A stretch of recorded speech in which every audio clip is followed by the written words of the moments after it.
Hey there everybody, I'm Mike DiLisio. I'm Chris Yi. Today we're going to be taking a look at the latest expansion for Tapestry. This is the Arts and Architecture expansion.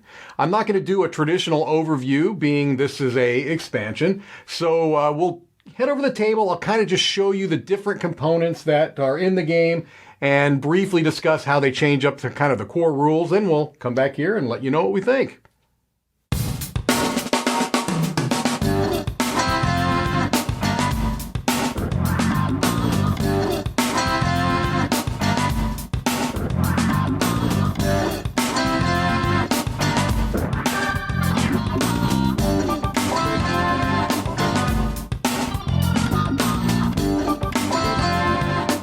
All right, here we see just about all of the components for Tapestry Arts and Architecture, the second expansion for the game Tapestry.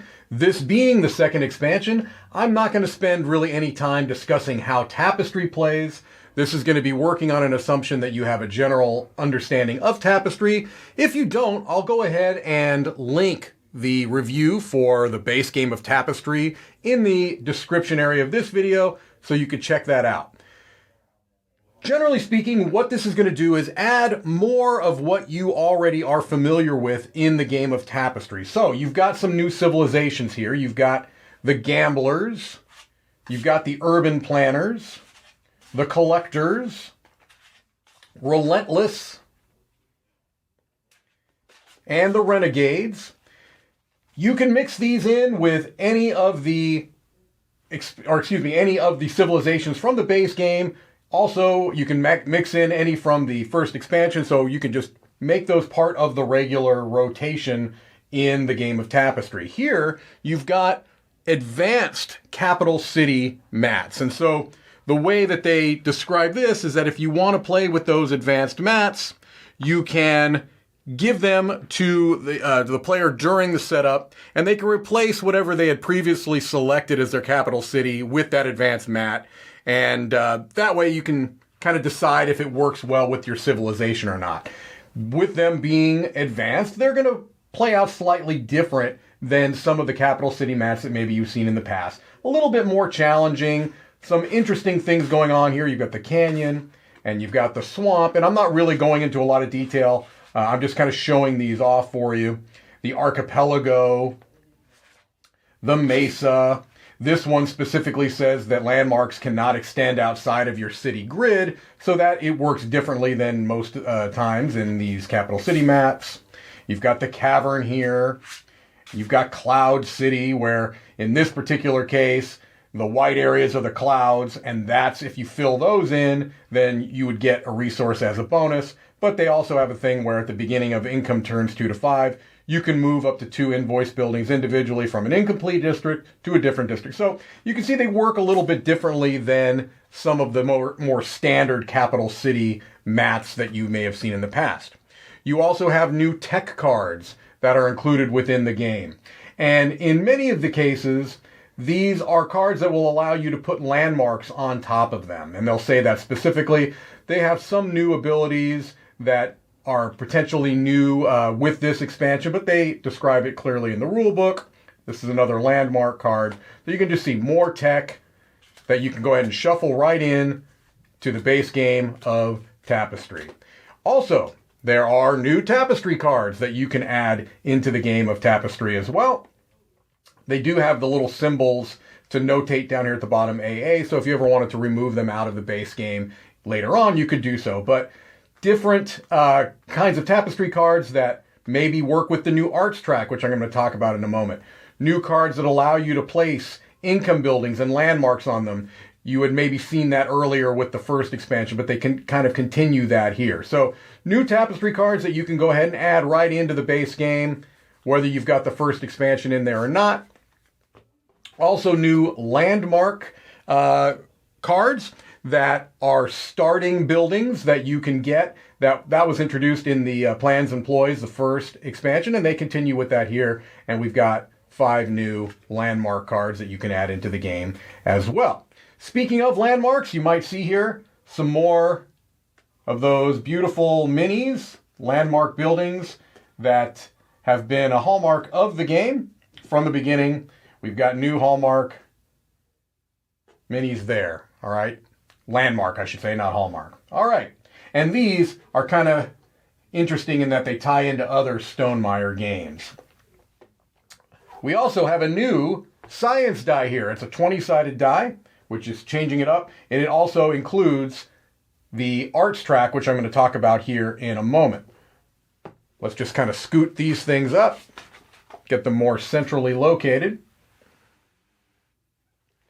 All right, so the biggest part, in my opinion, of this expansion is this new arts track. All right, and the way that this works is that you are just going to kind of place it off to the side of the board. And now, in addition to the 4 tracks that are included in the base game, you've got a new art track that you can move along, okay? And in many ways, it works exactly the same as the base 4 tracks. However, we've got some new masterpiece cards here that are associated specifically with this track. And the way that these masterpiece cards are going to work is that when you get this symbol, you're going to be able to take one of these and you can place it right onto your Maker a Fire spot on your player board. And these are going to give you benefits either during each income turn. Well, not either. You are going to get them every income turn, but also there's some icons here that allow you to trigger one of them. Here, you can trigger up to 3 from yours and your neighbors, okay? So these are just new ways to gain income during your income turns, new scoring possibilities, things along those lines. You can see that there are the new buildings there that you can gain from moving into the new tiers as well. Another thing you might notice is this new symbol, which is the kind of light bulb going off there. And what that is related to the these new inspiration tiles, okay? And every player is going to get a set of 4. What these do is these upgrade the tracks on your player board, all right? And so when you trigger that ability, what you can do is place one of these over the associated track. So like on your military track, if you wanted to upgrade your military track, you can place this over it. Any buildings, any income buildings that were there just kind of get stacked right back on top of this. But this is a better version now, really, of your military track. And so this is kind of an interesting way to more tailor the game to whatever strategy you may be playing. Maybe you're going heavy into military, maybe you're going heavy into science, maybe you're going heavy into tech, and if so, you might upgrade your tech track, things along those lines. Otherwise, it plays out pretty much the same that Tapestry does. It just gives you more of what you had before, this new 5th arts track. Well, let's head back over and we'll let you know what we think. Okay, so hopefully that gives you a pretty good idea on the differences in this expansion and what it adds to the base game of Tapestry. I don't know about you, Chris, but I think I even mentioned it in my little overview. My favorite element of this expansion, what I think that really the biggest add to the game is that 5th track. Absolutely. This is something that when the first expansion was announced for Tapestry, that's what I was hoping was in there. It would be like another track just to mix things up, just to give you a little more variety of things to do. Mm-hmm. And so that was probably the thing I was most excited about going in. Right. Did you end up liking the track? I did what I knew I was going to do, which was to the detriment of everything else. The first time I played it, I just worked that track. I mean, I wanted to kind of see how it worked. I wanted to see if and how it integrated with the other elements of the game. Mm-hmm. Because to some extent in the base game, the opposite tracks, geographically to the board, are kind of complementary to each other in a sense. Exploration of military or science and technology. Absolutely, yeah. Right. And so I kind of wanted to see how this played into it. I don't know that I have a strong sense that it does. I kind of feel like it's its own thing, and I think that's where those cards come in. I think that really allows it to be something that is integrated within the game, but it's its own thing, right? It's not really dependent upon one of the other tracks. Yeah, it's independent. Even its resource cost is a little bit different. It's a little bit more flexible. You can kind of invest into it what you want, and you can kind of get out of it, like you said, a little bit more what you want. Hey, out of the 3, they're masterpiece cards, right? This one works well if I'm kind of trying to bump up this track a lot. And so I think that it's neat, or it just gives you something more that feels like a meaningful action during your income turns. Right. And I love that in games where you have a turn where you're not doing an action. Yeah. You're doing your kind of pass type thing, but it still gives you something that feels like an action. I love that. Yeah, I agree with you 100%.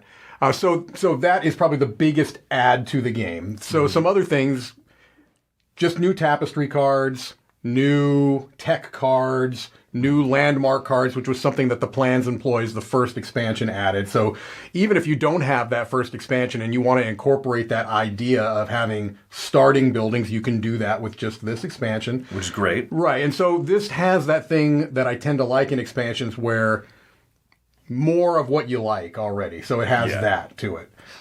Some little adjustments there, like some of those tech cards will have buildings that are associated like in the regular version. Some of the Tapestry cards will kind of play with those buildings a little bit more too. So some of the tech cards require you to put a landmark onto it before you can advance it, which I thought that's an interesting give and take, and I'm not sure what the value is of that, but it's something interesting, different to do because many times I've played Tapestry, I'm not focused on my capital board. I get a landmark and I think, okay, cool, I plop it over here. Really, for what reason? But so if there's more flexibility, some of those cards might not always be useful. Right. But you also can just say, well, I'll get a different tech card from the lineup. And so I like that there is some new ways to use existing things as well. Yeah, I agree. The other kind of element to it that I really do like, behind the art track, which is clearly my favorite part, is the I think it's called Inspire action. It looks like a little light bulb that lights up, and that's on that arts track. And this is a new kind of hook to the game where you, on your personal player board, have those 4 tracks that are, for your resources. And then during your income turns, they're going to give you resources and scoring opportunities. So if you take one of these Inspire actions, what it allows you to do is it's a little overlay for each of the 4 tracks. Everyone starts with 4 in their kind of supply. And when you trigger that action, if you do, you can upgrade one of your little income tracks. I love that. I love that. That's just a small little thing, but it was great. And something that differentiates you from the other players as the game goes on. Right. I agree. Yeah, I think that's super smart. It encourages you to go up the arts track still, but it's also not completely detrimental if you don't. Sure. I think you can win without taking an Inspire action. I like that little ad. It's kind of a thing for me. What is it? There's more civilization factions that you can choose from, and those are neat. I read through all of them, and I thought I could play with every single one of these. They sound good. So it's only 6, I believe. So I believe that's right. Yeah, it's not a huge amount, but I mean, adding to what already comes in the base game, if you own the previous expansion, that's just a lot that you get to choose from. And these ones are a little bit more wild seeming. Yeah, I agree. Yeah, but I want that because Tapestry's already been out for a few years. Give me some weird stuff. You know? Tap into the weird, and this expansion gives that. So I like those powers quite a bit. And then the yes, I think between all of that, even if you don't go up the arch track or get the Inspire or get a Masterpiece card, or even if you're not using the new tech cards, you are using something new from this expansion no matter what. And I think that's a good selling point for it. Yeah, that's a good point. And you said kind of lean into the weird, lean into the outside of the kind of the core rules of Tapestry. Probably the biggest example of that in this expansion are those capital city maps, the advanced capital city maps. So the way they kind of describe using them is you pass them out with a regular capital city map. And then you can choose, after you've chosen your civ, which of those you want to use, because some of the maps might work better with one civilization or another. I will tell you that when we played this, I just went with the advanced map because I wanted to see how it worked. Oh, yeah. And I, of course, looked at all of them, right? And they are more complex. I don't know that I would necessarily recommend someone start their first game of Tapestry with one of the advanced maps. They're not terrible, but they are a little bit more tricky to wrap your head around, I think. Yeah, and this is an easy thing to say, hey, this is your first time playing. Right. Maybe here's one of the more basic ones. Yeah. And they don't feel like they're missing out on something, because a lot of these almost have more restrictions on them. Right. Like there's ones you have to start from the top and build down because you're building subterranean, or there's ones where you can optionally build over certain plots on there, but they count as negative if you don't, but they do count as filling rows and columns. Yeah. Just stick with one of the basic ones for someone's first time. By their second game, they could play with one of these. Absolutely. And one thing that I do think is a positive is I haven't played it enough with the expansion to say this definitively, but my strong suspicion is that playing with this expansion does not significantly add to the time of the game. No. Yeah, so far it has not felt that way. Right. Yeah. I mean, I feel like really all it's doing is, just having that extra track doesn't really add anything time-wise. And so I appreciate that, because one of the things I like about Tapestry is that it is a game. Now, again, it's going to depend on your play group. It's going to depend on player count, for sure. But one of the things I've liked about it is I felt like your turns go very quickly.